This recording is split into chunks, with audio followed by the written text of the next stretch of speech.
When you look back at the landscape of the early role-playing game genre, you might remember titles like Wizardry and Ultima. An RPG, in the 80s at least, was a very Western type of video game, and it wasn't until games like Final Fantasy dropped that this perspective shifted. While Final Fantasy is noted as having a more direct influence on the role-playing game genre overall, it did have a predecessor that laid the groundwork for future Japanese RPGs. That game is of course Dragon Warrior, which hit the American NES market in 1989. The plot to Dragon Warrior is very simple. You're the descendant of a legendary hero tasked with saving a princess and stopping the evil Dragon Lord by stealing the Balls of Light back from him, restoring peace to the whole land.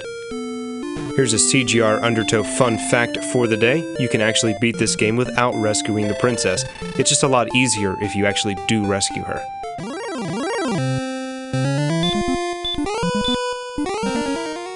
There's item shops, townsfolk to talk to, monsters to battle, all the stuff you'd expect from an RPG, but what Dragon Warrior does very well is make you actually feel like you're on a huge quest.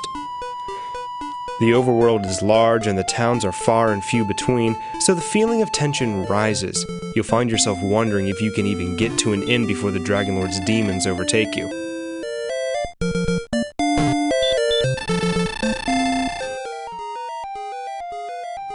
Caves create a sense of confusion because they're so dark and dismal, and you don't really know where you're going unless you have a torch or a magic spell to light your way.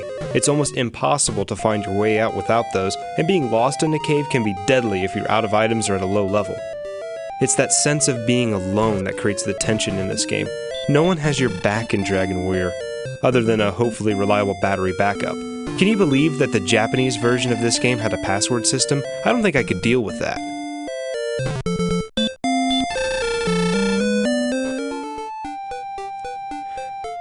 The overworld is standard but very open. There's not really a super linear storyline to follow, so if your wits are about you, there's not much to stop you from getting anywhere other than the strength of the monsters you'll fight. Battles take place in the traditional Dragon Warrior first-person perspective, and battles on the overworld have a static background, which I really like. Dragon Warrior is as simple as it comes. When you buy a new weapon, for example, you automatically equip it. The spells that cause damage are called Hurt and Hurt More. What more explanation do you need? No one has played this game ever looked at their spells and said, I wonder what Hurt does. Final Fantasy had spells like Fire and Nuke, and Dragon Warrior had Hurt More and Stop Spell. Yeah, the book RPGs for Dummies could probably get a few pages from Dragon Warrior.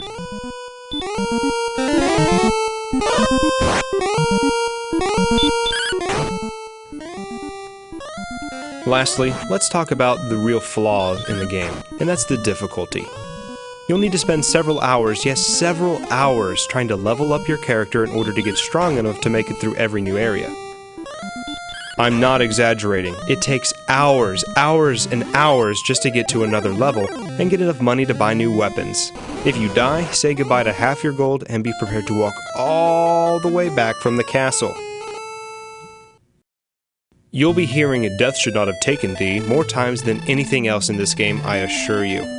Other than thou art dead, of course. Is Dragon Warrior a good game to pop into your NES? That honestly depends on your perspective. If you're a fan of the series and want to check out the roots of the game, sure, play it. If you want to revisit the history of the RPG genre, sure, play it. If you like your role-playing games filled with giant airships, evil electric companies, all that kind of stuff, then you may not be interested in this slower, grindtastic RPG.